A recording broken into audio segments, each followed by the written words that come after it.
be that the runway is going to be slippery. You'll see how I didn't handle that correctly on the landing here. How's it, everyone? I'm just taking a break from cycling. I'm going to try a similar sort of video to like I did the other day, just speaking over some of my footage of going into one of the airstrips. And at the same time, I'm just going to strap you to my chest, go for a cycle so you guys can see what Nibiru looks like. And it's just something different to keep you a little bit more entertained. Okay, so the footage that I have is of a place called Tomosiga. And what Cycling Paddy forgot to tell you guys is that the runway is 370 meters long with a touchdown zone of about 9%. Then it levels off a little bit, goes 4%.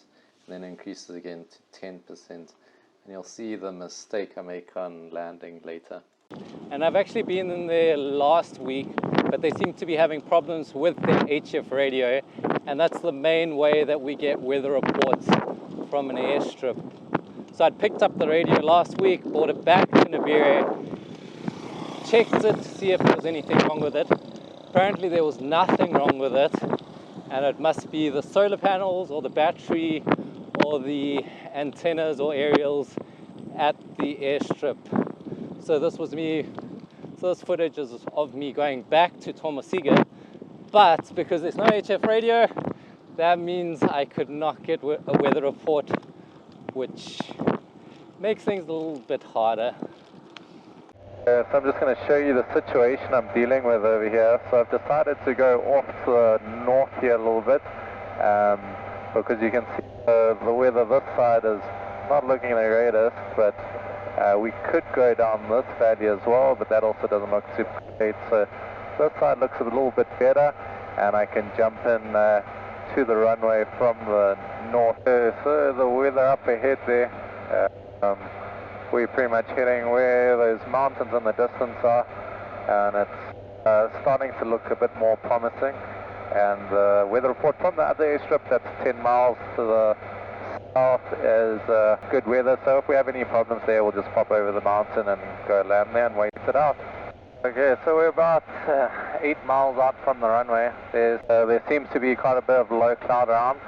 I'm just going to join overhead so that the people at the village know I'm coming in, and they know to get rid of all the pigs.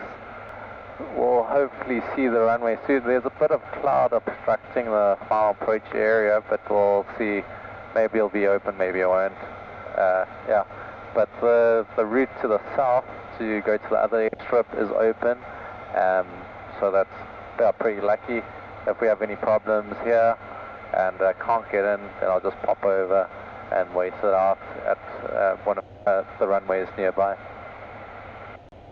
Oh, that's a relief, the runway's open.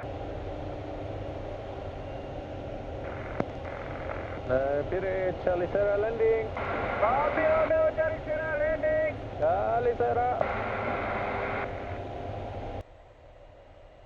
But you can see there's quite a bit of drizzle around, and immediately when you see drizzle, it's a good indicator that there's going to be that the runway is going to be slippery. You'll see how I didn't handle that correctly on the landing here. You can see as I land, I actually had a little bit too much speed, and you'll see the one wheel gets airborne again. Stall.